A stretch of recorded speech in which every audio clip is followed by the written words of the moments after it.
जब नरेंद्र मोदी जी पहली बार चुन के आए थे तो उन्होंने कहा बहुत हुई महंगाई की मार, अब की बार मोदी सरकार। तो आपके घर में जो तेल उस समय 60 रुपए का था अब तो 30 रुपए का हो गया होगा। जो पेट्रोल 60 रुपए का था वो अब 25 रुपए का हो गया होगा। आज नहीं तो कल बीजेपी बच नहीं सकती है, न मोहन यादव जी बच सकते हैं। न सवाल ये नहीं है कि सत्ता में रहकर ही सेवा होती है, सवाल यह है कि लोकतंत्र दो पटरियों का है।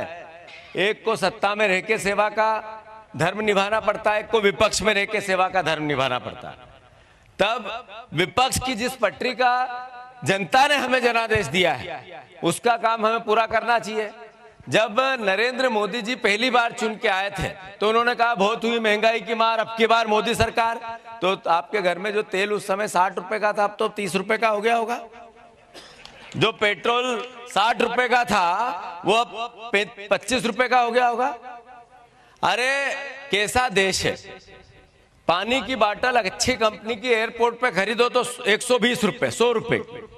सरसों का तेल, मीठा तेल खरीदो तो 100 रुपए का, पेट्रोल खरीदो तो 100 रुपए का, डीजल खरीदो तो 100 रुपए का।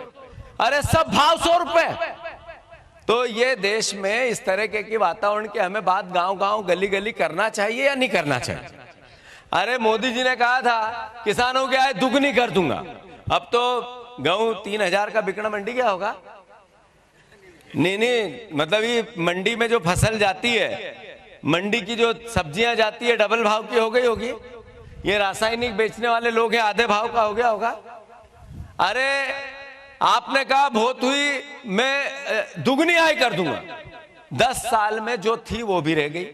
तो ये सवाल हम घर घर गांव गांव नहीं कर सकते हैं। अभी बीजेपी ने चुनाव हुए तो उन्होंने कहा कि हमने कहा 3000 रुपया कुंटल किसानों के गेहूं का दाम होना चाहिए। बार बार का, 100 बार का, 1000 बार का, जब अवसर मिला तब कहा।